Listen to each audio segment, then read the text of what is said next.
जिंदगी में मेहनत करने वाले लोग अक्सर सबसे ज्यादा अनदेखे रह जाते हैं। उनके पसीने की बूंदें खेतों में, कारखानों में और सड़कों पर गिरती हैं, लेकिन उनकी कहानियां शायद ही कभी सुनाई देती हैं।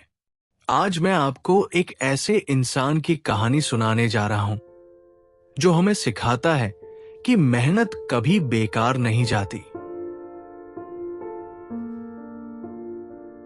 रामू गांव का एक साधारण किसान था। उसका घर मिट्टी की दीवारों से बना था और छत पर तिनकों की परत। हर सुबह सूरज निकलने से पहले ही वो खेतों में पहुंच जाता। उसके हाथों में छाले थे, पैरों में दरारें थी, लेकिन आंखों में उम्मीद की चमक थी। लोग कहते थे, रामू इतनी मेहनत क्यों करता है, जिंदगी बदलने वाली नहीं।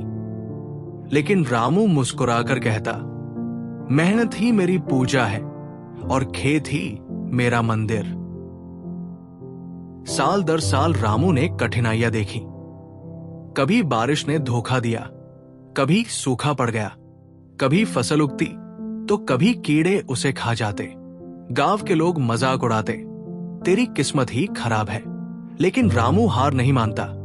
वह रातों को खेतों में जागता, ठंडी हवाओं और सर्द रातों में अपनी फसल की रखवाली करता। उसके पास पैसे नहीं थे, लेकिन उसके पास विश्वास था। एक रात जब ठंडी हवाएं हड्डियों तक चुभ रही थी, रामू खेत में अकेला खड़ा था।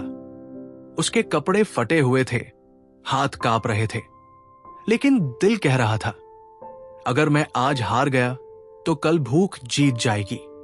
उस रात उसने आसमान की ओर देखा और कहा, हे भगवान, मेरी मेहनत को बेकार मत जाने देना। कुछ महीनों बाद जब सूरज की किरणें खेतों पर पड़ी तो सुनहरी गेहूं की बालियां हवा में झूम रही थी। गांव वाले हैरान थे, ये कैसे हुआ?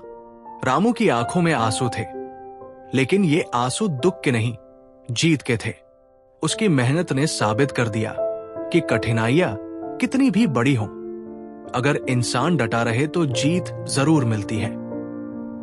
रामू की कहानी हमें यही सिखाती है कि मेहनत कभी व्यर्थ नहीं जाती।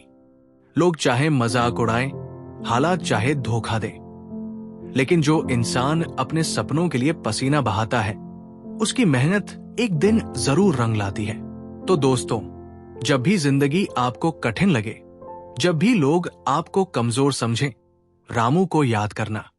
याद रखना कि अंधेरी रात कितनी भी लंबी क्यों न हो, सुबह का सूरज जरूर निकलता है और मेहनत करने वाला इंसान ही उस सूरज की पहली किरण बनता है।